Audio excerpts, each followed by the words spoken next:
this is the first time I fly a drone and hope this will be okay.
So, yun guys. Uwi na tayo. Magtatakip silim na. Off na natin to.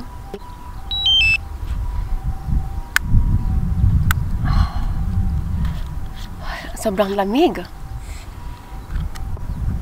Next year kasi uwi na ako guys. Kaya sinasamantala ko yung mga ganito. Next year kasi hindi na namin maaabutan yung ganito. So, wala. Gusto ko lang kumuha ng remembrance sa sa Sakurai. Take off na natin itong mga gadget, tapos ligpitin natin.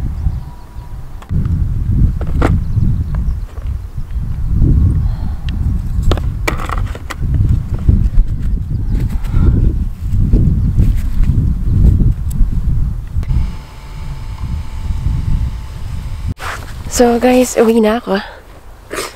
Magtatakip silim na. Ang lamig.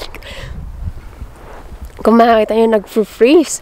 Nag-freeze ang kamay ko sa, sa lamig. Tapos wala na pating tao dito. Ako na lang mag-isa kung makakita nyo.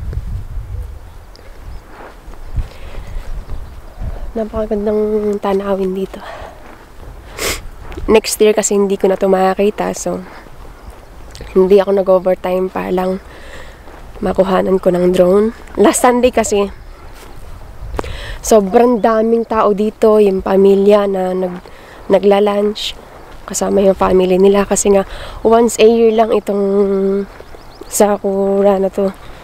So lahat ng mga Japanese na may pagpapahalaga sa pamilya dinidate nila dito yung mga family nila, no. Kung makikita nyo, ang mga damo is masyadong yung masyadong apak-apak na yung mga damo dito. So, ayan. Yan yung scenery dito. How I wish na kasama ko din dito yung family ko para ipasyal ko dito sila, no. So, sobrang lamig. Papakita ko lang dito sa may kakahuyan kasi hindi ito pwedeng pasukin ng drone. So, ito yung banda na may mga kakahuyan. Mas makapal ang bulaklak ng linggo. Ngayon kasi magdadahon-dahon na eh. Kaya hindi nyo na siya makakita. So, ayan. Hope na nakakita nyo yung ganda. So, dun siya banda. Oh. See? See? Sobrang lamig.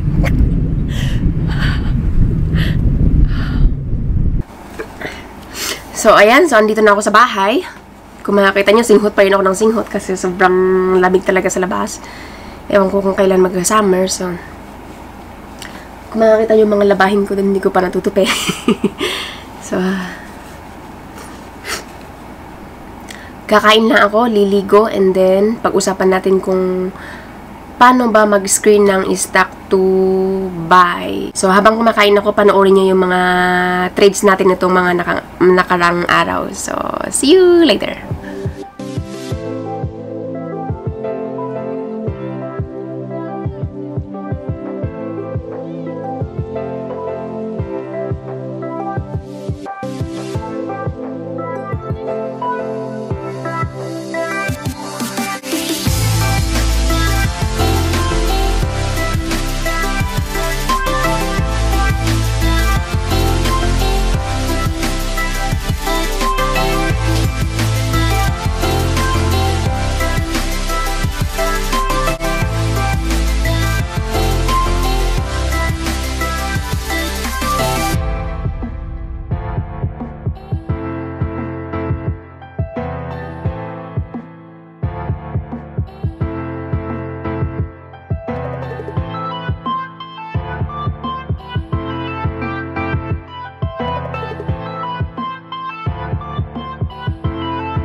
Tapos na akong kumain. Mamaya na ako maliligo. Tapos na lang natin tong video para diretso na tayo tutulog mamaya. So, napanood niyo ba kung ano yung mga stock na plinay natin ngayong linggo? So, di ba nung una kasi yung pinakita ko lang is yung mga trades ko na hindi ako nagsalita. Yung yung video lang ng mga trades. Tapos, nakita niyo doon na nilaro ko doon si ECP. Tapos si X. Tapos, ang tanong niyo din, maraming nagtanong doon na sabi, Jack, paano mo sila napili? Paano mo nasabing si ECP ang bibilhin mo? Paano mo nasabing si X ang bibilhin mo? Si X doon, walang nag-trigger na buying signal kay X. Yung parang gusto ko lang i-title doon sa video na nagkakantahirap kasi akong yung gumawa ng title ng video. So, gusto ko lang i-title doon sa video na minsan, masarap din pala balikan si X. So, tinesbay ko si X. Then, nag-work naman. So, gain naman tayo kay X, di ba? Kahit paano. So, yun yung itinitle ko dun sa video na minsan masarap din pala balikan si X. Tapos, pero ang main event dun is si ECP, di ba? Magkano ang gain natin kay ECP. So, ngayon na naman, binalikan na naman natin si ECP. So, kung makakita nyo dito, iisa lang yung, yung stock natin, itira natin. Wait lang. Ang ingay ng hater. So, kung makikita nyo dito, iisa lang yung stock na natin na nilalaro-laro natin, 'di ba? Magmula noon pa si ECP, 'di ba? Ilang beses natin siyang nilalaro-laro. So, hindi ibig sabihin na hindi tayo nagkakandahirap humanap ng stock or hindi tayo nagkakandahirap humanap ng mga stock na i-trade natin. Kaya siguro, bakit sabihin nyo na, paano mo ba nasabi na si ECP ang buy up mo? So, tingnan nga natin. Papakita ko sa inyo yung, ewan ko sa inyo kung nahihirapan din akong sagutin ang mga tanong nyo ngay. Kasi, ang kukulit nyo. Tingnan natin ang chart ni ECP, ha? Si PXP, ang lalim na ng hukay ni PXP.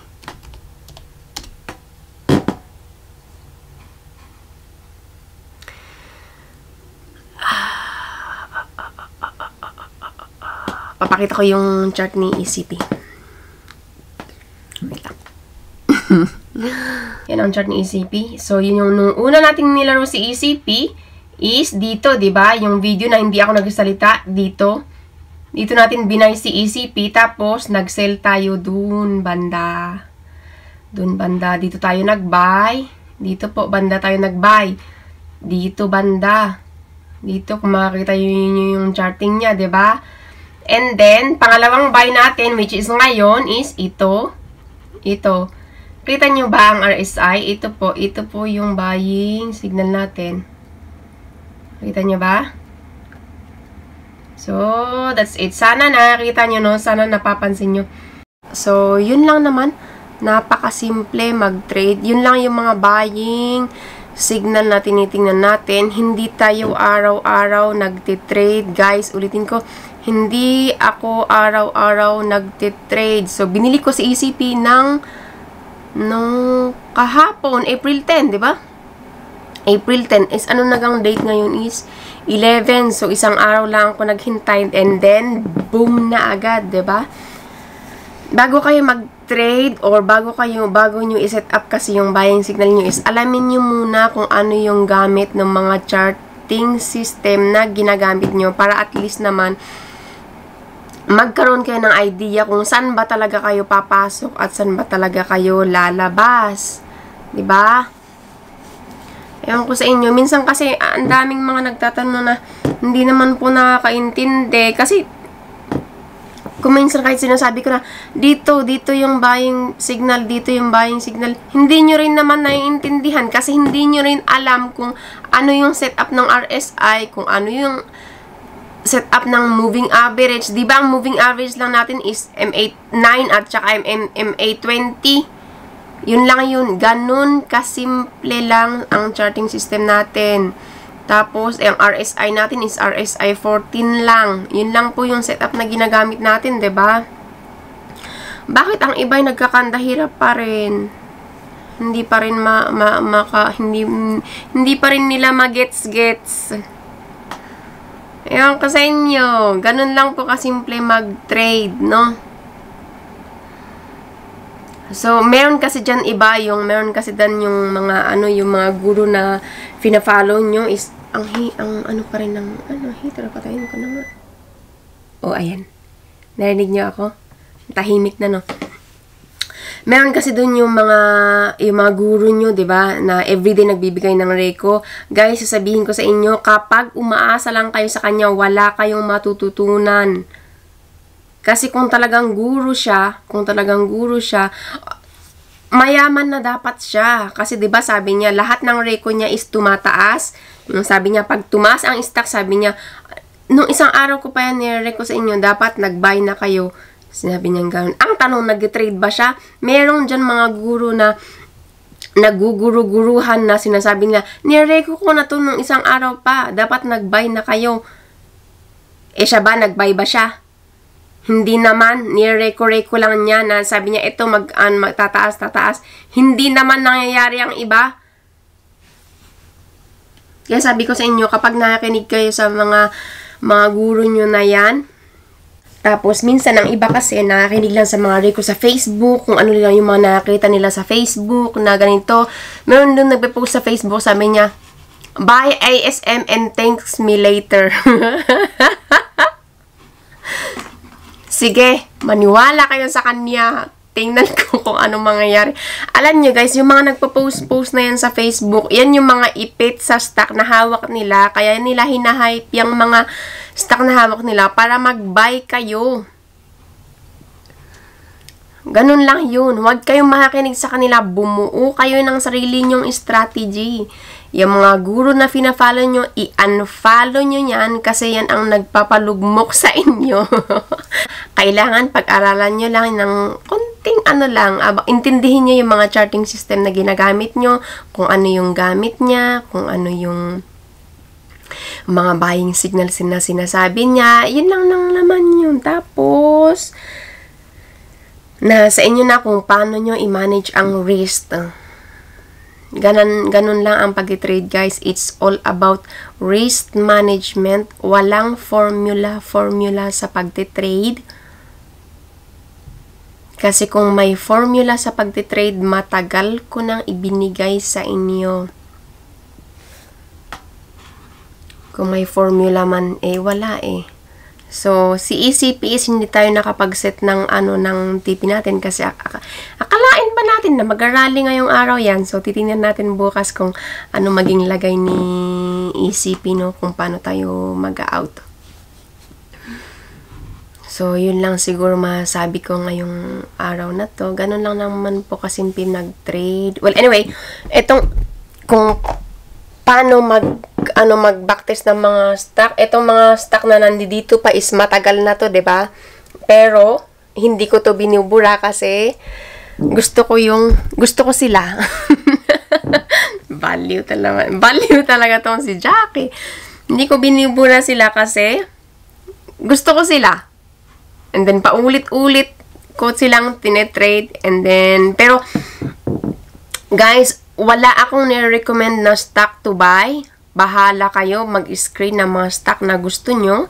And then, meron kasi dito ng mga nagko-comment dun sa mga dati nating mga video na sabi nila, diba, dun sa dati nating mga hawak na stock is sila Vita, tsaka CMRC, sabi nila, may nag-comment dun, sabi niya, paano mo nasabi? Ngayon lang siya nag-comment, kahapon yata nabasa ko. Then sabi niya, paano mo nasabi na uptrend pa lang sila MRC tsaka si Vita, downtrend na sila ngayon?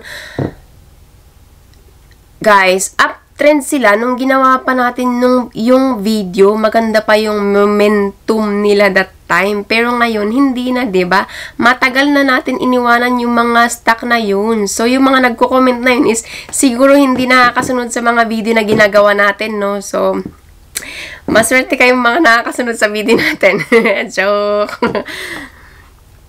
So, yun lang siguro, guys.